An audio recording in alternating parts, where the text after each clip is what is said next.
एक बार एक मजदूर को काम करते हुए एक चमकीला पत्थर मिला। उसने उस पत्थर को रस्सी में बांधा और अपने गधे के गले में टांग दिया। अब वो रोज घूमता उस गले में टंगा हुआ उस चमकीला पत्थर, और जब वो गधे को नहलाता तो उसी पत्थर को निकाल के गधे को रगड़ देता, नहला देता। एक दिन उसके बगल से कोई जोहरी गुजर रहा था। उसने उस हीरे की चमक देखी। जोहरी समझा कि यार ये तो हीरा है, लेकिन मजदूर से ले कैसे, क्योंकि अगर मजदूर को ये बता दिया कि हीरा है तो मजदूर देगा नहीं। उस जोहरी ने उस मजदूर को कहा कि यार जो पत्थर तू लेके गधे को घिस रहा है, अगर इस पत्थर को तू मुझे 10 रुपए में दे सकता है तो दे दे।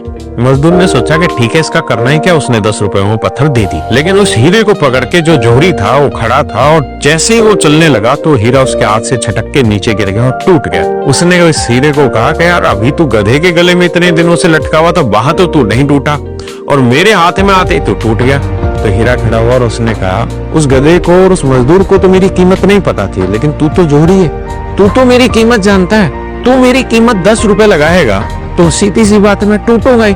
तो मेरे दोस्तों, कहानी को समझना, आपके माँ बाप तो बेचारे नहीं पढ़ लिख पाए, उनको ऐसी परिस्थितियां नहीं मिली, लेकिन आपको तो उन्होंने पढ़ाया लिखा है ना। अगर आज इस समय की कीमत नहीं आके ना, तो हीरे की तरह एक दिन तुम भी टूट जाओगे, बिखर जाओगे। ध्यान